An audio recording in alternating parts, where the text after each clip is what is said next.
Hello दोस्तों, नमस्कार। मेरा नाम है रोहित कुमार। आपका स्वागत है हमारे इस यूट्यूब चैनल पे।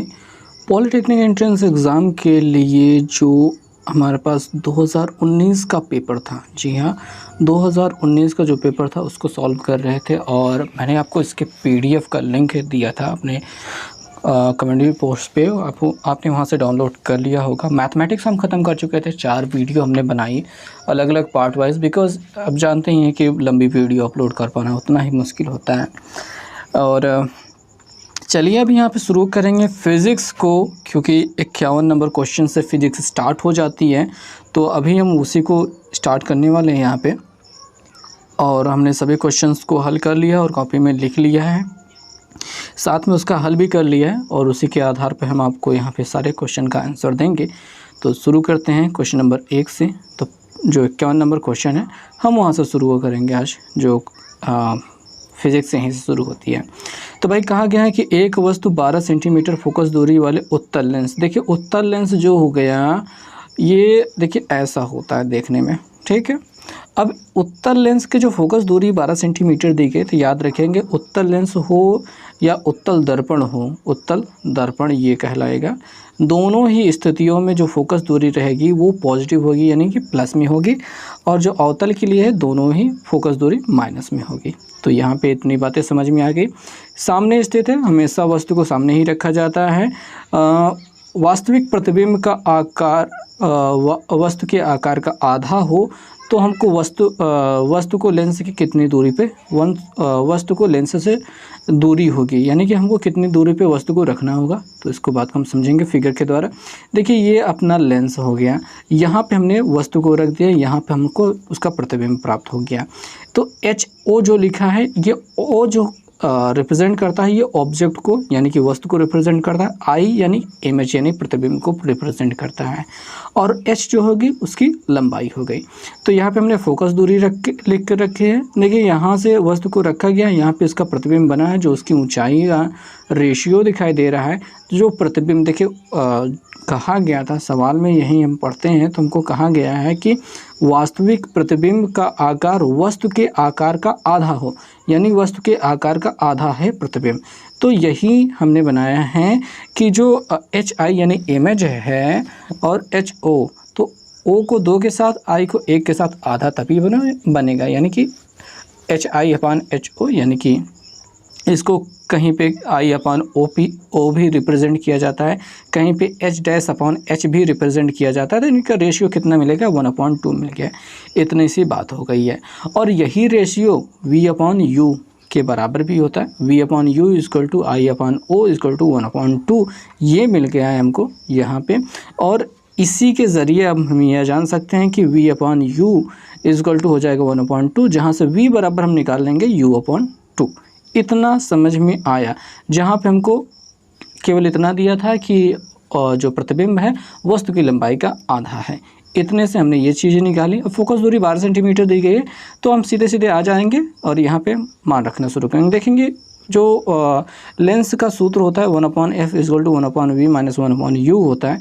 यहाँ पे चीज़ों को रखना शुरू करते हैं। फोकस दूरी f का मान 12 दिया था, तो यहाँ पे हम 12 रखेंगे, वो भी प्लस में रखेंगे क्योंकि उत्तल है। साथ में यहाँ पे 1/v, v के वैल्यू कितना है, U/2 है, तो यहाँ पे U/2 हमने रख दिया है।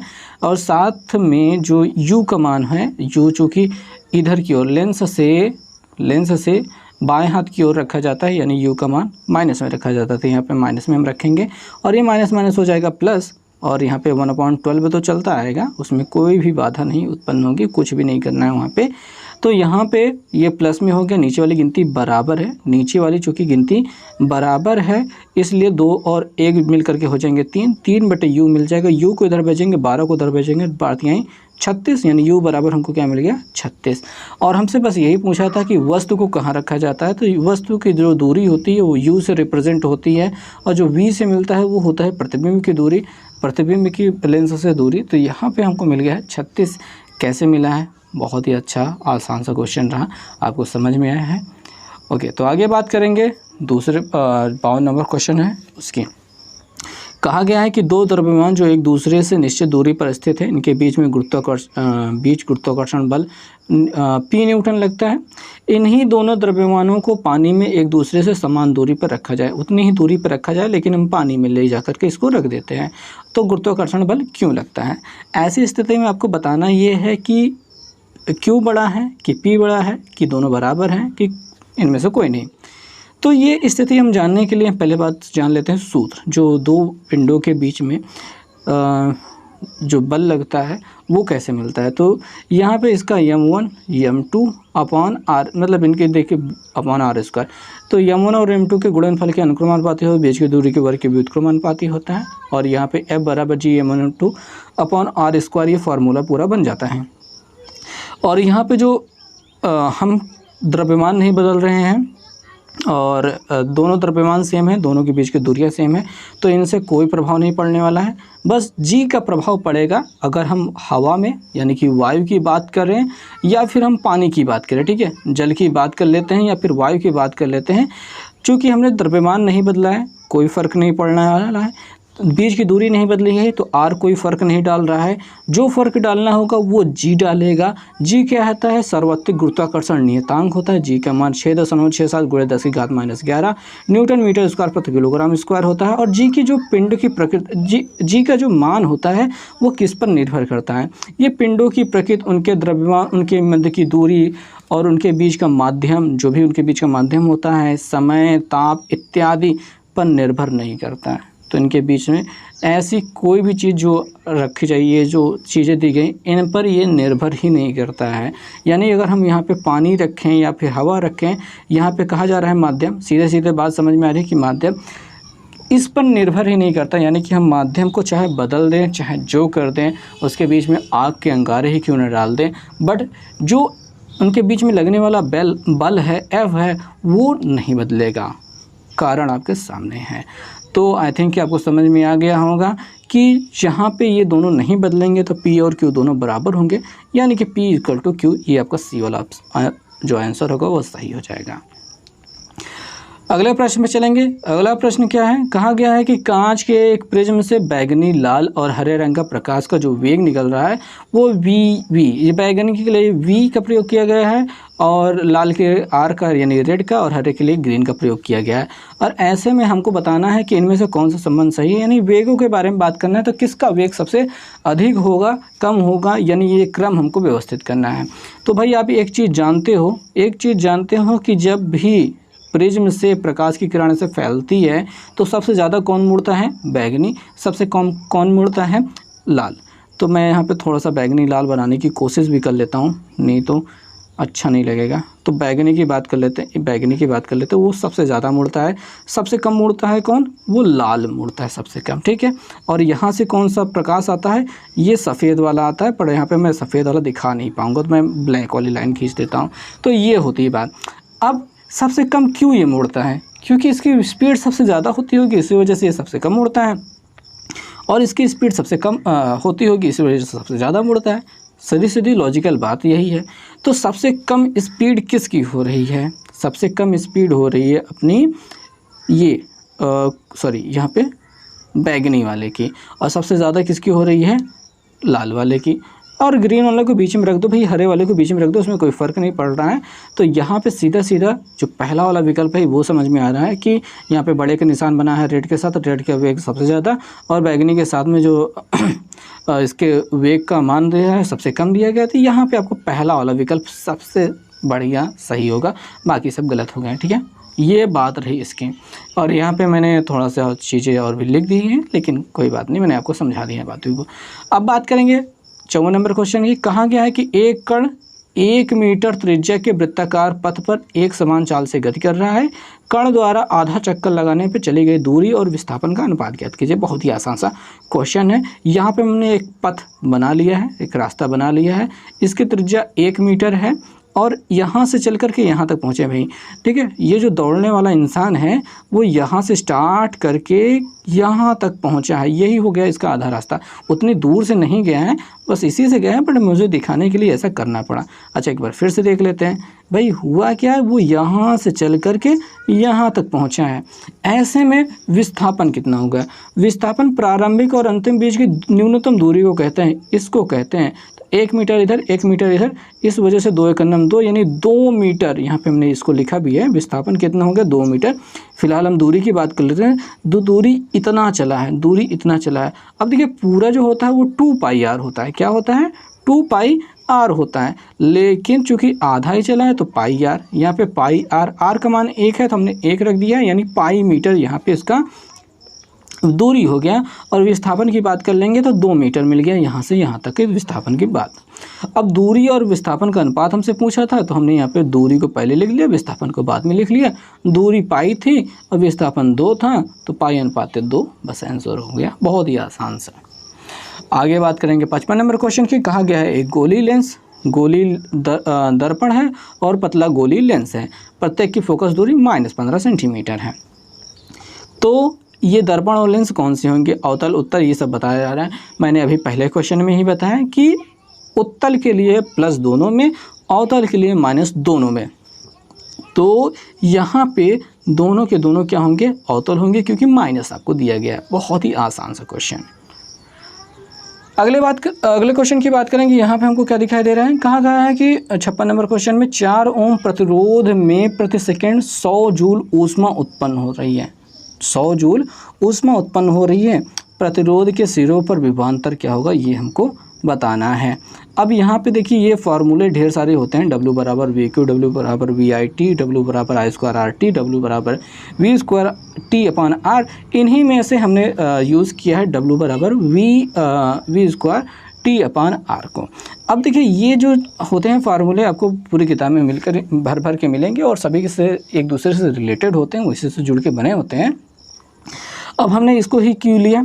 क्योंकि हमको प्रतिरोध दिया था, समय दिया था, और यहाँ पे जितनी ऊर्जा उत्पन्न हो रही है तो वो दी थी, और हमको वोल्टेज पूछ रहा था। ठीक है, वोल्टेज पूछ रहा था। तो W, V, T, R चारों चीज़ें यहीं पे मिल जाती हैं। तो यहाँ पे बारी बारी से चीज़ों को रखना शुरू करते हैं। W बराबर 100 रख दिया, V का मान हमको निकालना था, T का मान A था, R का मान 4 था, हमने रख दिया। तो क्या मिला? 4 का इधर ले जाके गुणा हो गया, 400 मिल गया है। 400 का वर्गमूल, चूँकि यहाँ पे V² है तो 400 का वर्गमूल कितना मिल गया? 20 वोल्ट मिल गया। बस, बहुत ही आसान सा क्वेश्चन। तो यहाँ पे विकल्प कौन सा होगा? सही, दूसरा सी वाला विकल्प सही हो गया, तीसरा विकल्प। आगे बात करेंगे 57 नंबर क्वेश्चन की। 57 नंबर क्वेश्चन में क्या कहा गया है? कहा गया है कि किसी छात्र द्वारा सरल लोलक का प्रयोग करते समय गणना द्वारा जी का मान, जो जी का मान, गुरुत्वीय त्वरण जी का मान 9.92 मीटर प्रति सेकंड स्क्वायर प्राप्त होता है, जबकि जी का प्रमाणित मान कितना होता है? 9.80 मीटर प्रति सेकंड स्क्वायर होता है। अब जी के मान में जो आकलन जो किया गया उसकी प्रतिशत त्रुटि कितनी है, ये आपको बताना है। तो भाई प्रतिशत त्रुटि की ये सवाल है, बहुत ही आसान सी बात है भाई। हम यहाँ पे पहले मानों का अंतर निकाल लेंगे, जो मान ज्ञात किया गया और जो प्रमाणिक मान है। तो यहाँ से अंतर निकाला तो हमको क्या मिला? 0.12 का यहाँ पे डिफरेंस मिल गया, यानी कि इतना अंतर हो रहा है। अब क्या है? प्रतिशत त्रुटि। प्रतिशत त्रुटि कैसे निकालेंगे भाई? प्रतिशत त्रुटि निकालने के लिए जो भी अंतर डिफरेंस हो गया उसको ऊपर रखेंगे, जो भी प्रमाणिक मान है उसको नीचे रखेंगे। यानी कि हम जिससे देख रहे हैं, हमने जो निकाला है वो नहीं रखेंगे नीचे, जो जिसके माध्यम से हम देख रहे हैं, हम इसको देख करके कह रहे हैं कि ये ज़्यादा निकाला है। जिसको देख करके हम कह रहे हैं, हमने इसको देखा तो कहा ये ज़्यादा है, इसको देखकर ये नहीं कम कहा, हम इसको कम नहीं कह रहे हैं, हम इसे ज़्यादा कह रहे हैं। ठीक है, तो जो प्रमाणित मान है हम उसको नीचे रखेंगे हमेशा, और उसके बाद गुणा कर देंगे 100 से। बस हो गया भाई, हो गया। यहाँ पे 2 अंकों पे दशमलव था, हटा दिया दोनों जगह से, और यहाँ पे हमने काटना शुरू कर दिया। पहले बात तो 0 0 काट दिया, 12 से ये कट रहा था, कुछ भी कट रहा था, जितना कटा काटा। और यहाँ पे हमको कितना मिल गया? 10 6 60, 60/49, जो कि हमने भाग दिया तो 1.22% के बराबर में आ गया। और अगर विकल्प मिलाएँ तो हमको मिल जाता है ये सी वाला विकल्प सही, बहुत ही आसानी से। ओके दोस्तों, तो अब हम बात करेंगे 58 नंबर क्वेश्चन की। क्या है क्वेश्चन में? कहा गया है कि एक बॉल h ऊंचाई के खंभे के शीर्ष से छोड़ी जाती है, जो ज़मीन तक पहुंचने में t सेकंड का समय लेती है। t/5 सेकंड बाद बॉल की ज़मीन से दूरी होगी। क्या होगी? ये दूरी हमें ज्ञात करनी है। विकल्प आपको h के फॉर्म में ही मिल जाएंगे। अब यहाँ पे हम बातों को करना शुरू करेंगे, देखेंगे क्या है। देखिए, ये टोटल आपकी ऊंचाई है, यहीं से गेंद को छोड़ करके यहाँ तक पहुँचाना है। h मीटर की ऊंचाई है, t सेकंड का समय लग रहा है, वही चीज़ों को हमने यहाँ पे दोहराया है। अब इसका जो त्वरण है वैसे तो g लगना चाहिए, पर अपने यहाँ पे a ले लिया है, कोई बड़ी बात नहीं है, सब रखेगा वैसे ही। और यहाँ पे जो बात कही गई है कि गेंद को वहाँ से छोड़ दिया गया है, फेंका नहीं गया है, छोड़ दिया गया। हमेशा यही रहेगा कि छोड़ दिया जाएगा। जब भी छोड़ा जाता है तो प्रारंभिक वेग क्या होता है? 0 होता है। बस ये हो गया। अब हम बात करेंगे यस बराबर U T plus half A T square की, जहाँ पे हमको ये देखिए, ये जो हमको डिस्टेंस दी गई है एच, ये भी दूरी के रूप में मिलेगा, समय तो मिलेगा ही, प्रारंभिक वेग भी मिलेगा और यहाँ पे त्वरण भी मिलेगा। हमको यहाँ पे अंतिम वेग का नहीं पता है, इस वजह से हम इसको इसमें और कोई समीकरण नहीं यूज़ कर रहे हैं। इसमें आपको अंतिम वेग के बारे में कोई जानकारी नहीं देनी होती है। तो अब हम आगे चलेंगे समीकरण में। s बराबर h रख दिया है, u बराबर चूँकि 0 और इस t के साथ ये गुणा होकर के 0 हो जाएगा, तो इस वजह से इसका कैपिटल T यानी जो t दिया था वो हमने नहीं रखा है, उसको हमने छोड़ दिया है। 1/2 a t स्क्वायर, t जगह कैपिटल T ले लिया है और जो अपना त्वरण है उसको a ही रखा है। अब यहाँ पे हम ध्यान देते हैं कि ये 0 हो गया, h ऐसे ही है और ये भी बिल्कुल वही सेम चीज़ें हैं। अब यहाँ पे हम क्या करेंगे? a की वैल्यू निकालेंगे जो कि h और t के रूप में हमको प्राप्त होगी। तो 2 नीचे से ऊपर जाएगा, t ऊपर से नीचे आएगा, तो a बराबर हमको क्या मिलेगा? 2h/t स्क्वायर मिल जाएगा। तो ये त्वरण की वैल्यू हो गई है जो हमको आगे मिलेगी जब हम t/5 सेकेंड के लिए बात करेंगे। तो यहाँ पे हम बात करते हैं t/5 सेकेंड के लिए। जब ऊपर से यहाँ से गिरना शुरू होता है तो t/5 टोटल समय t लग रहा है, उसका 5वां भाग यहाँ पे कहीं पहुँचा होगा। इस समय जो है उसकी ऊंचाई हमको ज्ञात करनी है। तो यस बराबर U T plus half A T square लगाएंगे और यहाँ पे आप समझेंगे कि u बराबर 0 है, तो t की जगह पे जो रखा जा रहा है t/5 ये भी 0 हो जाएगा। लेकिन 1/2 प्लस मतलब हाफ a टी स्क्वायर, तो t की जगह पे t/5 रख दिया और यहाँ पे a की वैल्यू जो हमने यहाँ से निकाली थी वही उठा के रख दी है। ये तो पूरी वैल्यू 0 हो गई, तो इसका काम ही खत्म। हमको s की वैल्यू ही तो निकालनी है। तो यहाँ पे हम निकालने के लिए क्या करते हैं? 1/2 ऐसे ही पड़ा रहेगा, 2h/t स्क्वायर ऐसे लिख देंगे, यहाँ पे t स्क्वायर कर देंगे और 5 का वर्ग 25 हो जाएगा। यहाँ पे 5 स्क्वायर बराबर 25 हो जाएगा। अब यहाँ पे t स्क्वायर कट जाएगा, 2 से 2 कट जाएगा, ऊपर h नीचे 25 मिल जाएगा। s बराबर h/25 मीटर मिला है। लेकिन ये क्या है? ऊपर से निकाली गई दूरी है, हमको ज़मीन से निकालना है। तो टोटल डिस्टेंस कितनी है? h है। अब यहाँ पे मैंने गलती कर दी थी, इसको हल नहीं किया था पूरा, पर अभी यहाँ पे याद आया तो हम हल कर रहे हैं। देखिए, पूरी h हमको लेंथ दी गई है, ऊंचाई दी गई है, उसमें से हमको ये जो h/25 मिला है ये को माइनस कर देंगे। ठीक है, इसी को माइनस कर देंगे। क्या मिलेगा? 25 के इधर गुणा होगा, 25 से कम 25 माइनस 1 बराबर 24 h/25 मिल जाएगा। तो ये हमारा करेक्ट आंसर होगा। ओके, तो ये होगी धरती से उस समय गेंद की ऊंचाई। क्लियर रही बात? तो ये हमने इसको हल करते वक्त नहीं लिखा था, अभी हमने आपको समझाया है। बात करेंगे अगले प्रश्न की, जो कि है 59 नंबर। कहा गया है कि एक 4.0 सेंटीमीटर आकार की वस्तु अवतल दर्पण जिसकी फोकस दूरी 15 सेंटीमीटर है के सम्मुख 25 सेंटीमीटर की दूरी पर रखी है। दर्पण से किस दूरी पर पर्दा रखा जाए कि वस्तु का तीक्ष्ण प्रतिबिंब बन सके?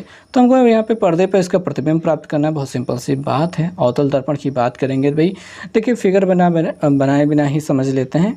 देखो, फोकस दूरी जो है -15 सेंटीमीटर रखें, फोकस दूरी f को, जो भी यहाँ पे अवतल है इस वजह से हम यहाँ पे माइनस में रखेंगे। वस्तु की स्थिति हमेशा माइनस में ही होती है, दोनों जो भी आपको लेंस या दर्पण कुछ भी रखना हो तो वस्तु की स्थिति को आपको माइनस में ही रखना होता है। -25 सेंटीमीटर हो गया। प्रतिबिंब की स्थिति यानी v की वैल्यू हमको यहाँ पे बतानी है। वस्तु के आकार या फिर प्रतिबिंब के आकार के बारे में कोई जानकारी नहीं निकालनी है।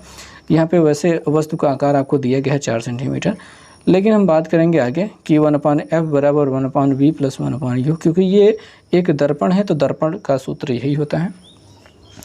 वैल्यूज़ हम यहाँ पे रखना शुरू करेंगे। इससे पहले हमको v की वैल्यू निकालनी है, तो u को उधर भेज दिया, 1/f माइनस 1/u हो चुका है।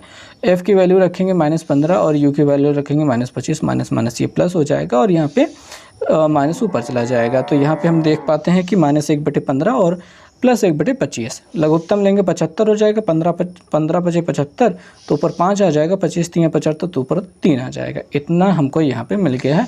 अगर इसमें से घटाते हैं -2/75 मिल जाता है।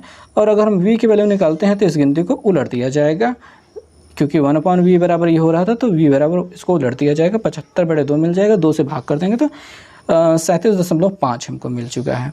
अब यहाँ पे यही होगी पर्दे की स्थिति, यानी कि जहाँ पे हमको प्रतिबिंब प्राप्त करना है, उसका तीक्ष्ण प्रतिबिंब प्राप्त करना है, तो यही रहेगी स्थिति। और ऐसी कोई स्थिति हमको यहाँ पे समझ में नहीं आ रही कि और कुछ हो सकती है, बस यही इसका आंसर रहेगा। ओके, तो अब बात करेंगे प्रश्न संख्या 60 की। क्या कहा गया है प्रश्न में, पढ़ेंगे। कहा गया है कि 2000 किलोग्राम की एक कार 18 किलोमीटर प्रति घंटे की वेग से चल रही है। कार को रोकने में कितना कार्य करना पड़ेगा? ठीक है, बस इतना सा काम। अब यहाँ पे हम बात को समझ लेते हैं, चीज़ों को लिख लेते हैं। द्रव्यमान हमने लिख लिया, वेग हमने लिख लिया। वेग को मीटर पर सेकंड में बदलने के लिए यहाँ पे 5/18 से गुणा किया, 18 कट गया, यानी 5 मीटर पर सेकंड मिल गया। इतना बात हो चुकी है। अब किया गया कार्य की बात कर लेते हैं। कार्य क्या हो रहा है भैया? किया गया कार्य गतिज ऊर्जा में परिवर्तन के बराबर होता है।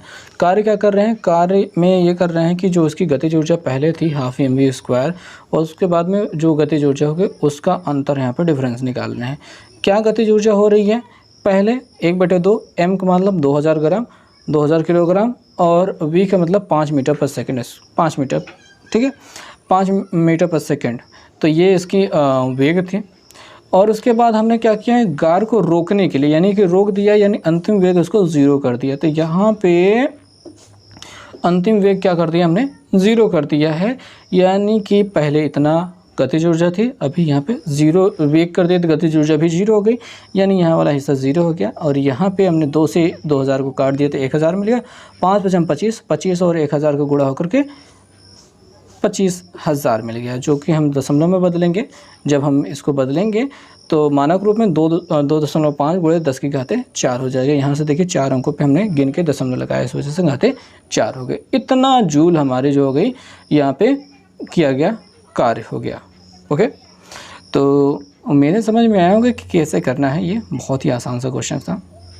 वैसे इसको खोजने के लिए बहुत ज़्यादा मेहनत करनी पड़ी मुझे, और मुझे समझ में नहीं आ रहा था कि आखिर इसको कैसे किया जाए। बड़ा आसान ही था, बाद में पता चला। तो सभी क्वेश्चन ही आसान है, ध्यान से देखेंगे तो समझ में आ जाएगा। थोड़ा सा समय लगेगा लेकिन आएगा। कहा जा रहा है कि पिंड का हवा में द्रव्यमान 75 ग्राम है और अज्ञात द्रव में पूर्ण रूप से डुबोने पर उसका जो वज़न होता है, एक लिक्विड है उसमें डुबोने पर 51 ग्राम हो जा रहा है, और जब पानी में डुबोते हैं तो वो 67 ग्राम का हो जाता है। अज्ञात द्रव का हमको घनत्व ज्ञात करना है। अभी जो इसका फॉर्मूला होता है बहुत ही आसान सा होता है, ठीक है। आपको एक किताब भारत भारती की किताब में भी मिल जाएगा, पर अभी हम यहाँ पे चीज़ों को अच्छे से लिखते हुए समझते हैं। तो भैया हवा में जो द्रव्यमान था वो लिख लिया, जल में डुबोने पर जो द्रव्यमान था वो लिख लिया, अज्ञात द्रव में जो था उसमें डुबोने पर द्रव्यमान वो हमने लिख लिया है। उसके बाद हमने क्या किया है भैया, जब अज्ञात द्रव में डुबो थे तो कितने कमी आ रही थी, तो 75 से आप 51 हो रहे थे, तो कितनी कमी है? 75 में 51 घटा दिए, 24 ग्राम की कमी हो रही है। ऐसे ही जल में जो कमी आ रही है वो निकाल लेंगे। तो हवा में 75 थे, पानी में 67 हो गए, तो कितना कमी आई? तो 75 में हमने क्या कर दिया, 67 को घटा दिया, तो हमको यहाँ पे 8 ग्राम की कमी मिल चुकी है। अभी जो द्रव का अपेक्षित घनत्व वो होता है, वो इसका जो फार्मूला होता है, अज्ञात द्रव में द्रव्यमान, वस्तु के द्रव्यमान, पिंड के द्रव्यमान में आई कमी बटे जल में डुबोने पर द्रव्यमान, वस्तु के द्रव्यमान में आई कमी, ये होता है। यहाँ पे फार्मूले को मैंने सही से लिखा नहीं है, बट यहाँ पे आप कमी को समझ लेंगे। अज्ञात वाले को ऊपर रखेंगे, जल वाले को नीचे रखेंगे। तो अज्ञात वाले में जो कमी आई थी वो 24 हमने ऊपर रख दिया, नीचे जल वाले को रख दिया 8 को, 8 × 24, यहाँ पे 3 मिल गया। ये द्रव का अपेक्षित घनत्व है और यही इसका घनत्व भी बन जाएगा। द्रव का घनत्व जो हो जाएगा 3 ग्राम प्रति सेंटीमीटर क्यूब हो जाएगा।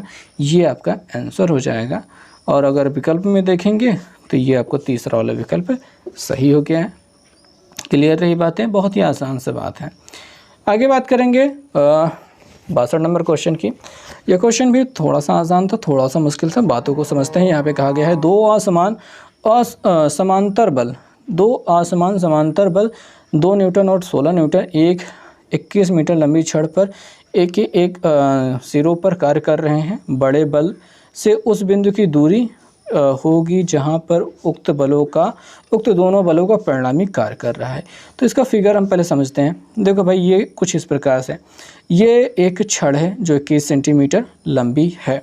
अब एक तरफ जब ये असमान और समांतर की बात की गई, दोनों ये समांतर है लेकिन ये दिशाएं क्या हैं, विपरीत हो जाएंगे। तो यहाँ पे 16 नीचे की ओर लगा दिया, 2 को हमने ऊपर की ओर लगा दिया, और यहाँ से देखेंगे कुछ दूरी पे, जितनी दूरी पे यहाँ पे हमने ये डॉट डॉट दिखाया है, यहाँ पे इसके सेंटर में बीच में इसका परिणामी नहीं होगा, इसके परिणामी जो होगा इधर बाहर की ओर होगा। अब यहाँ पे अगर इस परिणामी का मान निकालना है, देखिए ओ पे यहाँ पे ये परिणामी काम कर रहा है, परिणामी को आर मान लिया। अगर आर का मान निकालना है, चूँकि ये विपरीत दिशा में लग रहा है, तो 16 - 2 बराबर ये 14 के बराबर होगा। बट यहाँ पे उसकी बात नहीं है, हमको बस ये जो 16 वाला है इससे इसकी दूरी निकालनी है। अच्छा, ये इधर भी हो सकता है कि नहीं हो सकता, बस 16 वाले की तरफ ही रखिए, ज़्यादा आसान पड़ेगा। ठीक है, वैसे आपका कैलकुलेशन गड़बड़ आ जाएगा। हमेशा 16 वाले के नज़दीक ही आपका जो बड़ा वाला रहता है उसी के नज़दीक आपको पड़ेगा संभवतः, क्योंकि क्षण स्वतंत्र है, इस वजह से हम इसी के नज़दीक लेंगे। आगे बात करेंगे तो यहाँ पे जो काम करता है वो क्या होता है, जहाँ पे इसका आपका परिणामी काम कर रहा है उससे हम बलों की दूरी लेंगे। तो सबसे पहले हमने 2 वाले बल की दूरी ली है। यहाँ से डिस्टेंस इसकी कितनी है, 21 + x है, तो हमने यहाँ पे रख लिया। तो ये बल गुणते उनके बीच की दूरी, बलाघूर्ण का काम जैसा काम चलता है यहाँ पे। और यहाँ पे 16 गुणते उनके बीच की दूरी, तो 16 गुणते केवल x, इसके डिस्टेंस x है। तो भैया 21 से गुणा किया तो 42, 21 दूनी 42, 2x और यहाँ पे 16x। और उसके बाद हमने क्या किया है, 2x को इधर भेज दिया, घट गया, 14x बराबर 42 मिल गया, x बराबर हो गया 42/14, 14 × 42 हो गया, यानी कि 3 मिल गया है। और यहाँ पे हमने लिखा 3, x बराबर क्या मिल गया, 3 सेंटीमीटर। बहुत ही आसान सा प्रश्न रहा। आगे बात करेंगे 63 नंबर क्वेश्चन की। कहा गया है कि एक विद्युत क्षेत्र में किसी बिंदु पर विद्युत क्षेत्र की तीव्रता 30 न्यूटन प्रति कूलाम है। इस बिंदु पर 20 कूलाम का आवेश लगाने 3 कूलाम के आवेश पर लगने वाला बल क्या होगा, यानी कि इस पर कितना बल लगेगा, ये हमको ज्ञात करना है। अब देखो भाई, जो फॉर्मूला होता है वो ये होता है E = F/Q। तो F क्या है, बल है, Q क्या है, आवेश है, और E क्या है, विद्युत क्षेत्र की तीव्रता है। E क्या है, विद्युत क्षेत्र की तीव्रता है। तो यहाँ पे F बराबर क्या हो जाएगा, QE हो जाएगा। Q का मान क्या है, 20 कूलाम है, E का मान क्या है, 30 न्यूटन पर कूलाम है। तो यहाँ पे गुणा करा देंगे, 30 दूनी 60 न्यूटन आपको मिल जाएगा इस पे लगने वाला, 600 न्यूटन आ जाएगा इसका बल, लगने वाला बल। तो आपका जो विकल्प है वो बी वाला विकल्प सही हो गया है। कैसे हुआ है आपने देखा, बहुत ही आसान से सभी के फार्मूले हमने यहाँ पे बता दिए हैं, लिख दिए हैं। कोई ऐसा ना हो कि कोई दिक्कत हो जाए भाई, फार्मूला आपको ना पता चले। ठीक है, तो फार्मूले के साथ यहाँ पे हल किया है। अब बात करेंगे 64 नंबर क्वेश्चन की। इसको करने में बहुत ज़्यादा मुश्किल लगी मुझे, क्योंकि मैं फार्मूला ही भूल गया था। बात यह करेंगे कि 6 किलोग्राम द्रव्यमान की एक लकड़ी का ब्लॉक घर्षण बल F के विरुद्ध 54 न्यूटन का बल द्वारा खुरदरी सतह पर खींचा जाता है। ब्लॉक का जो त्वरण है वो 6 मीटर पर सेकंड स्क्वायर हो जाता है। घर्षण बल F का मान ज्ञात कीजिए। अब यहाँ पे आपको चित्र से समझिए, ये आपके पास एक ब्लॉक है, इधर की ओर बल लगा के खींचा जा रहा है। जो घर्षण बल लगेगा वो विपरीत की दिशा में लगेगा। घर्षण बल लगने के बावजूद इसका त्वरण कितना हो गया, 6 मीटर प्रति सेकंड स्क्वायर हो गया है। तो ऐसी अवस्था में तो जो यहाँ पे देखिए, जो घर्षण द्वारा इसके बल में कमी, 54 में जो कमी आई होगी वही तो इसके त्वरण को उत्पन्न करने में काम करेगा। 54 में F जितना कम करेगा वही इसके त्वरण को लगाने में काम करेगा। तो यहाँ पे होगा क्या, 54 - F, यानी कि ये जो लगने वाला फोर्स P होता है, तो P - घर्षण बल F बराबर हो जाता है mg। mg क्या है, इसका जो बल इसके त्वरण को उत्पन्न करने में कार्यरत है। तो बल बराबर होता है द्रव्यमान गुणित त्वरण, तो द्रव्यमान गुणित त्वरण हमने यहाँ पे लगा लिया है। और यहाँ पे जी नहीं, यहाँ पे ए लिखते तो ज़्यादा क्लियर रहता है, बट चलिए ठीक है, जो भी है सही है, हमने लिख लिया है। तो यहाँ पे 54 माइनस एफ बराबर क्या हो गया, द्रव्यमान 6 था, गुरुत्वीय त्वरण 6 था, 6 36, 36 को इधर भेज देंगे, एफ को इधर भेज देंगे, बहुत ही सिंपल सा काम, एफ प्लस में हो जाएगा। 54 में 36 गया, कितने मिल गया, 18 न्यूटन। बस इतना सा बल लग रहा है, घर्षण बल। ओके, क्लियर रही बातें। आगे बात करेंगे 65 नंबर क्वेश्चन की। कहा गया है कि यदि पृथ्वी की त्रिज्या 4% से गुड़ जाए, द्रव्यमान में कोई परिवर्तन ना हो, तो गुरुत्वीय त्वरण का मान में कितना परिवर्तन होगा। अब यहाँ पे हम बात करेंगे, देखिए प्रारंभिक गुरुत्वीय त्वरण की बात कर लें तो जी बराबर जो होता है Gm/r², ये लगता है पृथ्वी के गुरुत्वीय त्वरण के लिए। जी और कैपिटल जी में स्मॉल जी और कैपिटल जी में ये संबंध भी है, और यही का हमको यहाँ पे प्रयोग करना है। अब बात कर लेते हैं परिवर्तन की। परिवर्तन में क्या होता है कि 4% सिकोड़ती जा रही है, तो r माइनस आर का 4% इक्वल टू यहाँ पे 100 से गुणा करते 100 माइनस 4, r बराबर यहाँ पे हो जाएगा 96r/100। यहाँ पे हमने 4 से काट दिया तो 24/25 मिल गया है। तो r डैश यानी कि जो नई त्रिज्या बन रही है पृथ्वी की, वो क्या बन रही है, 24r/25, 24r/25। ऐसी स्थिति में जो नया वाला g काम करेगा वो क्या करेगा, सूत्र तो यही काम करेगा, Gm/r²। तो Gm तो ऊपर ऐसे ही रहेगा, r की जगह पे यही 24r/25 का होल स्क्वायर कर दिया है, जहाँ पे 24 का स्क्वायर ऐसे मिलेगा और 25 का स्क्वायर ऊपर चला जाएगा और r² तो ऐसे रह जाएगा। अब ये जो Gm/r² है, ये पूरे पिछले वाले g से तुलना करने में काम आएगा। तो उसको हमने ऐसे ही छोड़ दिया, 25 का वर्ग 625 कर दिया और यहाँ पे 24 का वर्ग 576 कर दिया। इतना करने के बाद अब यहाँ पे हमने इसमें से परिवर्तन निकाला, कितना परिवर्तन हो रहा है, घटा लेते हैं, नए जी में से पुराने जी को घटा लेते हैं। तो यहाँ पे हम देख रहे हैं कि नया वाला जी ज़्यादा हो रहा था, इस वजह से हमने इसमें से घटाया है। तो यहाँ पे देखेंगे Gm/r² कॉमन हो जाएगा, और ये 625/576 माइनस हो जाएगा 1, तो यहाँ पे 576 से इधर गुणा हो जाएगा, तो 625 माइनस 576/576 हो जाएगा, जो कि घटाने के बाद 49/576 बच जाता है, और Gm/r² ऐसे ही पड़ा रहेगा। और ये जो पूरी वैल्यू मिली है, ये हमारे जो पुराने जो नॉर्मल जी चलता आ रहा है और जो हमारा जो नया जी बना है उनके बीच का डिफरेंस है। और जब भी प्रतिशत निकालना होता है, वो नया जो परिवर्तन हुआ, परिवर्तन को ऊपर रखते हैं, पुराने वाले को नीचे रखते हैं, गुणा कर देते हैं 100 से, जहाँ पे Gm/r² कट जाएगा ऊपर नीचे, और यहाँ पे 49/576 गुणते 100 बचेगा। तो जो 100 है वो 49 में गुणा होगा, 49/576 हो जाएगा। और यहाँ पे जो मैंने कैलकुलेटर से डिवाइड किया, भाग किया, तो यहाँ पे 8% के नियर अबाउट ये आंसर मिल रहा था। तो यहाँ पे हमने 8% ही इसको माना है। ये लगभग में आ रहा था, हमने 8% इसको ले लिया है, क्योंकि विकल्प में 8% है, तो इस वजह से इसी के आधार पे हमने यहाँ पे 8% इसको कह दिया है। तो ये रहा इस प्रश्न का हल। अगले प्रश्न की बात करेंगे, क्वेश्चन संख्या 66 है। क्या कहा गया है, यहाँ पे हम देख पा रहे हैं कि कहा जा रहा है कि 10 कूलाम आवेश को अनंत से एक दूसरे आवेश के समीप बिंदु P तक लाने में 200 जूल कार्य करना पड़ रहा है। तो अनंत से आपको वहाँ तक P बिंदु तक लाने में 200 जूल कार्य करना पड़ रहा है, और आवेश क्या है, 10 कूलाम है। ऐसे में विद्युत विभव की गणना करनी है। तो विद्युत विभव बराबर क्या होता है, किया गया कार्य बटे आवेश की मात्रा। तो यहाँ पे विद्युत विभव V बराबर आपको हो जाएगा W/Q। तो किया गया कार्य जो 200 है हमने ऊपर रख दिया है, और जो आवेश की मात्रा है 10 जूल 10 कूलाम उसको नीचे रख दिया है, 0 से 0 काट दिया है, तो हमको क्या मिल गया है, 20 जो मिल गया है वो वोल्ट में हो जाएगा विद्युत विभव, यानी कि इलेक्ट्रिक पोटेंशियल। आगे बात करेंगे 67 नंबर क्वेश्चन की।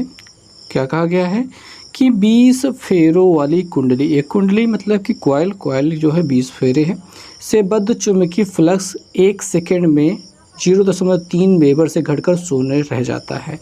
तो यहाँ पे समय कितना लग रहा है, 1 सेकेंड, और जो 0.3 वेबर से घट करके 0 वेबर पहुँच जा रहा है। 20 फेरों वाली कुंडली है।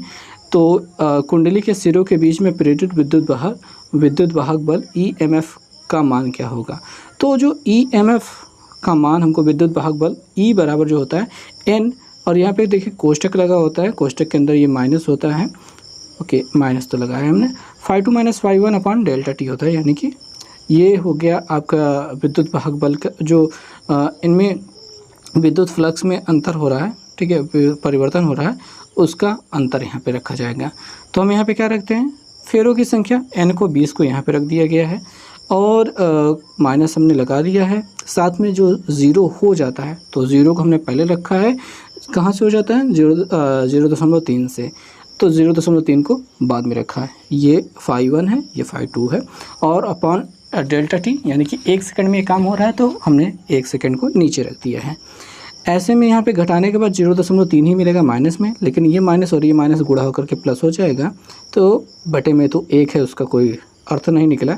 20 गुणते 0.3, तो यहाँ पे 3 दूनी 6, यानी कि 20 तिहाई 60 और एक अंक में दशमलव लगा देंगे तो 6.0 वोल्ट, यानी कि 6 वोल्ट आपका आंसर हो जाएगा। विकल्प में भी आपको 6 वोल्ट मिल रहा है, बी वाला विकल्प सही हो जाता है।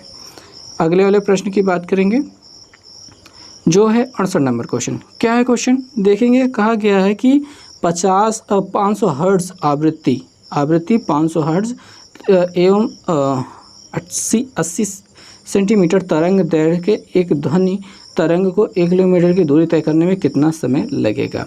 तो भाई यहाँ पे हर्ट्ज यानी n का मान दिया गया है और यहाँ पे 80 तरंग दैर्घ्य यानी कि लेमडा का मान दिया गया है। तो जो n और लेमडा होता है, इसके ज़रिए हम जो ध्वनि की तरंग है उसका वेग निकाल सकते हैं। ऐसे में जो हमने यहाँ पे देखिए आवृत्ति और तरंग दैर्घ्य को लिख लिया है।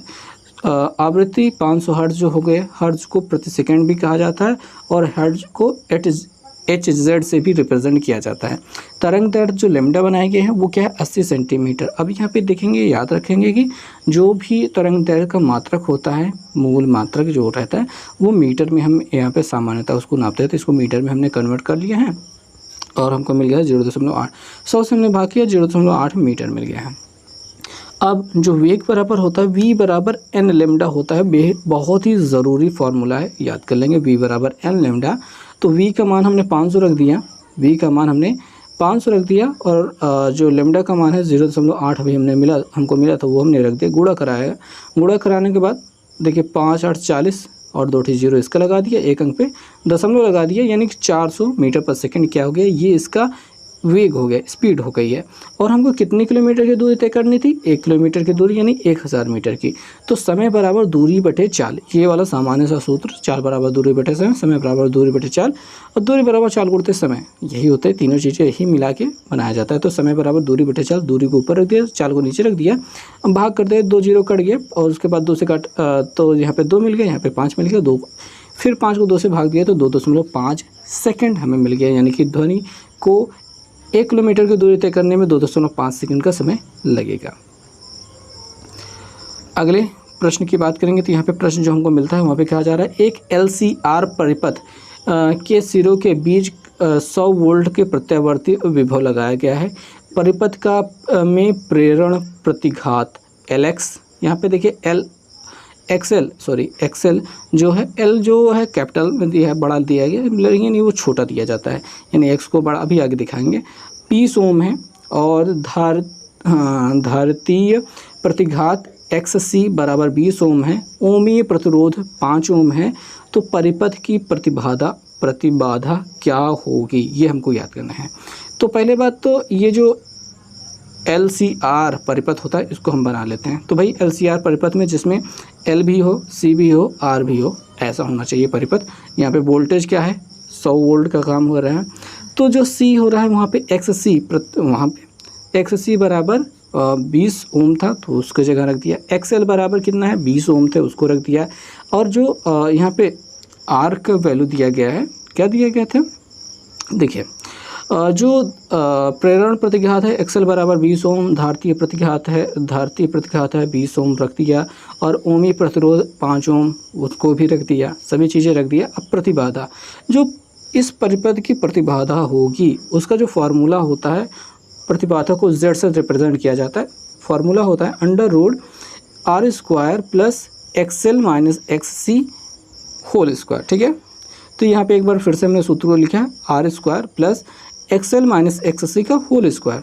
तो यहाँ पे हम चीज़ों को रखेंगे, तो भाई XL क्या था 20 था, XC कितना था, यहाँ पे एक्सएल 20 था, एक्ससी 20 था और यहाँ पे आर बराबर 5 था। तो उन्हीं चीज़ों को हमने यहाँ पे रख दिया है, 5 रख दिया है, 20 और 20 रख दिया। 20 में 20 घटाने पे 0, 0 कवर करेंगे 0 और 5 स्क्वायर में जब 0 को जोड़ेंगे तो वो गायब हो जाएगा, किसी काम का नहीं होगा।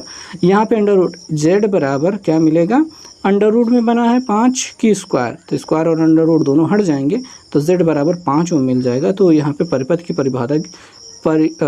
प्रतिबाधा जो मिली है वो कितनी मिली है, 5 ओम के बराबर मिली है। ठीक है, तो ये फार्मूला आपको यहाँ पे इस सूत्र के लिए याद रखना है। बात करेंगे 70 नंबर क्वेश्चन की। क्या कहा गया है, कहा गया है कि जब दो प्रतिरोध जब श्रेणी क्रम में संयोजित किए जाते हैं तो 50 ओम प्रतिरोध प्रदर्शित प्राप्त होता है और जब समांतर क्रम में जोड़े जाते हैं तो 8 ओम प्रतिरोध प्राप्त होता है। इन प्रतिरोधों का मान, अब देखिए यहाँ पे आप क्या करेंगे, इसको अगर आप विकल्प से करेंगे बहुत अच्छे से आप इसको कर पाएंगे। तो यहाँ पे अगर हम विकल्पों के देखें तो जो 4 के चारों विकल्प हैं इनका योगफल 50 ही होगा, क्योंकि श्रेणी क्रम में जोड़ने पर ये 50 रिप्रेजेंट कर रहे थे। अगर कोई यहाँ पे 50 ना हो रहा होता तो यहीं पे 50 हम उसको छोड़ देते, उस विकल्प को चेक भी नहीं करते। अब हमने पहले विकल्प चेक किया समांतर क्रम में जोड़ने के लिए, यानी उल्टा करके जोड़ा, तो 1/21 1/29 करके जब जोड़ने की कोशिश की तो ये 1/8 के बराबर नहीं आ रहा था। 1/8 आता तो उसे को उलट के 8 मिल जाता। अब ये 10 और 40 को जोड़ो तो 1/10 1/40 लघुत्तम 40, 10 चौके 40 तो ऊपर 4 और 40 से कम 40 तो ऊपर 1, 4 1 5, 5/40 है तो 5 1 कम 5, 5 8 40, तो नीचे क्या मिल गया 8, ऊपर मिल गया 1, तो 1/8। अब ये चूँकि 1/r बराबर होता है, अगर आपने इसको पढ़ा है, समझा है, जाना है तो भाई 1/r बराबर होता है, तो इसी वजह से जो r की वैल्यू मिलेगी वो कितनी मिल जाएगी, 8 मिल जाएगी, 8 ओम। बात को समझा आपने। तो यहाँ पे 1/8 जो मिला है वो पलट के 8 ओम के बराबर होता है। तो ये दूसरा विकल्प इसको संतुष्ट कर रहा था, इसी वजह से ये सही हो जाएगा। और अगर तीसरा चौथा को भी अब चेक करना चाहें तो चेक कर सकते हैं, मुझे तो नहीं लगता कि उनमें से कोई ऐसा उत्तर दे पाएगा। बात करेंगे 71 नंबर क्वेश्चन की। कहा गया है कि एक पत्थर 20 मीटर की ऊंचाई से गिराया जाता है। एक पत्थर 20 मीटर की ऊंचाई से गिराया जाता है। गिरने के दौरान पत्थर का वेग 10 मीटर पर सेकंड स्क्वायर की दर से बढ़ता है। ज़मीन पर टकराते समय पत्थर का वेग और इसमें लगा समय हमको ज्ञात करना है। विकल्प भी बहुत अच्छे से दिए गए हैं। तो भाई हम यहाँ से पहले चीज़ों को निकालना शुरू करते हैं कि क्या क्या हमको दिया गया है। तो भाई पत्थर 20 मीटर की ऊंचाई से गिर रहा था, यस बराबर 20 हो गया। तुरंत जो लग रहा है 10 मीटर पर सेकंड स्क्वायर वो लगा दिया। अब यहाँ पे जब गिराया जाता है तो हम उसको फेंकते नहीं हैं, यानी प्रारंभिक वेग 0 रखते हैं। हमको अंतिम वेग और इसमें लगा समय याद करना है। तो v बराबर u प्लस AT होता है। तो v का मान तो हम यहाँ से ज्ञात कर सकते हैं, बट हमको t नहीं मालूम है। तो चलते हैं t कहीं और मिलते हैं, दूसरे समीकरण यहाँ पे निकाल देते हैं। तो भाई यस बराबर ut plus half AT square होता है। यस बराबर ut plus half AT square होता है। चूँकि प्रारंभिक वेग 0 रखा था, हमने माना था, तो ये तो 0 हो गया। यहाँ से मान क्या मिल गया आपको, 0 मिल गया है। और यहाँ पे ये जितना है 0 हो जाएगा। दूरी कितनी थी, 20 है, तो यहाँ पे हमने 20 रख दिया। हाफ AT a की जगह 10 रख दिया। t की वैल्यू यहाँ से हम निकालेंगे। तो यहाँ पे 20 है, ये वाली गिनती जो 2 है इधर जाके गुणा करेगी। क्या करेगी, गुणा करेगी। तो अभी देखते हैं क्या क्या कर सकते हैं। फ़िलहाल वो गुणा कराएंगे बाद में। तो यहाँ पे हमने क्या किया, 2 से पहले ये 5 को काट 10 को काट दिया, यहाँ पे 5 मिला। और इस 5 से हमने यहाँ पे 20 को काट दिया, 4 मिल गया। टी स्क्वायर बराबर सीधे सीधे हमको यहाँ पे 4 दिखाई दे रहा है। तो टी बराबर अंडर रूट 4, यानी कि सीधे सीधे वैल्यू क्या आ रही है, टी के मान 2 सेकंड आ रहा है। यहाँ पे अब समीकरण को हल करेंगे, आपको भी 2 सेकंड मिल जाएगा। और यहाँ पे हम फिर टी की वैल्यू रख देंगे। v बराबर u प्लस AT होता है। तो u का मान तो 0 हो गया, a का मान 10 हो गया, t का मान 2 हो गया। तो 10 दूनी 20, यानी कि 20 मीटर प्रति सेकंड ये हो गया वेग। अगर आप विकल्प मिलाना चाहेंगे तो आप देख सकते हैं डी वाला विकल्प क्या है, सही हो रहा है। 20 मीटर पर सेकंड इसका वेग है, समय 2 सेकंड लग रहा है, तो ये क्लियर है। आगे वाले क्वेश्चन पर चलेंगे। 72 नंबर क्वेश्चन क्या कहा गया, कहा गया है कि एक प्रोटॉन आपका 2500 न्यूटन प्रति एम्पियर मीटर वाले चुंबकीय क्षेत्र में 4 × 10⁵ मीटर पर सेकंड के वेग से क्षेत्र के समांतर प्रवेश करता है। प्रोटॉन पर आरोपित बल का मान क्या होगा। अब भाई यहाँ पे एक छोटी सी बात समझ लो, अगर ट्रिक याद रहे, अगर आपको फार्मूला याद रहे तो बड़े आराम से कर सकते हो। देखिए यहाँ पे आरोपित बल का जो फॉर्मूला होता है आप ये देख लीजिए, F बराबर QVB साइन थीटा होता है। अब यहाँ पे समांतर जब प्रवेश कर रहा है तो थीटा का मान 0 होगा, थीटा का मान 0 होगा, साइन 0 का मान 0 होता है, यानी पूरी वैल्यू क्या होने वाली है 0। तो जब ये समांतर प्रवेश करता है तो आपका जो वैल्यू आरोपित बल होता है वो 0 न्यूटन होता है, 0 न्यूटन होता है। वैसे तो आप ये कर सकते हैं, बाकी अगर आपको समझना है पूरी तरीके से तो बात को चलिए समझना शुरू करते हैं एक तरफ से। तो आपका आंसर तो 0 मिल गया है, पर अब बात को समझते हैं। भाई यहाँ पे B, ये जो चुंबकीय क्षेत्र की तीव्रता हो रही है 2500, तो उसको हमने B रख लिया है। वेग है 4 × 10⁵ मीटर पर सेकेंड वो रख लिया है। अब प्रोटॉन का जो आवेश होता है वो प्लस होता है, धनात्मक होता है, 1.6 × 10⁻⁻⁻⁰ कूलम, वो हमने यहाँ पे रख लिया है। और उसके बाद यहाँ पे जो थीटा की वैल्यू है जो कि समांतर है, तो हमने आपको बताया कि थीटा की वैल्यू क्या रहनी है 0 रहनी है। लंबवत प्रवेश करता है और किसी भी कोण पे प्रवेश कर सकता है, ये उसका काम निजी मामला है, वो जैसे चाहे वैसे प्रवेश करें, ठीक है। तो वो जैसे चाहे वैसे प्रवेश कर सकता है, प्रवेश कर लिया। तो ऐसे में यहाँ पे ये फार्मूला आपको लगाना है और उसके बाद साइन 0 का मान 0 हो ही गया, और फिर पूरे वैल्यू चाहे जितनी बड़ी हो गुणा करने के बाद पूरा 0 ही आ जाएगा। तो यहाँ पे लगने वाला बल क्या हो गया 0 हो गया, कोई भी बड़ी बात नहीं रही। अब बात करेंगे 73 नंबर क्वेश्चन की, जो कि महत्वपूर्ण है और ये ताप से संबंधित प्रश्न है। क्या है कहा गया इस प्रश्न में? कहा गया है कि 60 डिग्री सेल्सियस ताप के 100 ग्राम पानी को 95 डिग्री सेल्सियस के ताप के 180 ग्राम पानी में मिलाया जाता है। मिश्रण का परिणामी ताप क्या होगा ये आपको बताना है। तो भाई ये कैसे किया जाएगा, यूँ समझिए, हमारे पास एक डिब्बा है जिसमें 60 डिग्री सेल्सियस तापमान है और 100 ग्राम पानी है, और यहाँ पे 95 डिग्री सेल्सियस तापमान है और 180 ग्राम पानी है, और यहाँ पे x डिग्री सेल्सियस तापमान है। जब हमने इन दोनों को इसमें और इसमें मिला दिया तो तापमान जो हो गया वो x डिग्री है, यानी अननोन है, यानी हमको उसको पता करना है, और जो द्रव्यमान हो गया वो दोनों को जोड़ लेंगे, वो उसके बराबर हो जाएगा। बट यहाँ पे जो ट्रिक है, बात समझनी है, वो ये है कि ये जो x की वैल्यू होगी, क्या ये 60 का मान बढ़ेगा कि घटेगा? देखिए 60 की वैल्यू यहाँ पे बढ़ेगी कि घटेगी? भाई यहाँ पे 60 की वैल्यू जब 95 के साथ मिला रहे हैं तो 60 तो कम ही है, तो यानी ये बढ़ना चाहिए, यानी x 60 से बड़ा होगा और 95 से छोटा होगा। बस यही यहाँ पे जो प्रयोग किया जाता है सूत्र वो होता है, जो मुख्य ट्रिक होती है वो ली गई उसमें बराबर दी गई उसमें ये प्रयोग किया जाता है, ली गई उसमें बराबर दी गई उसमें। अब 60 जो डिग्री सेल्सियस वाला पानी था वो उष्मा को लेगा, तो यहाँ पे ली गई उष्मा और इसके द्वारा दी गई उसका। अब यहाँ पे ली गई उष्मा दी गई उसमें क्या होती है, ms डेल्टा टी से काम करती है, ms डेल्टा टी। अब m क्या है, पहले के लिए वो 100 ग्राम था, ठीक है, हमने वहाँ पे 100 रख दिया। पानी के लिए s का मान 1 होता है और डेल्टा टी, ये क्या हो रहा है कि हमने बताया है कि x की वैल्यू ज़्यादा है, x की वैल्यू ज़्यादा है, तो यहाँ पे तापमान में परिवर्तन कितना हो रहा है बस हमको ये समझना होता है।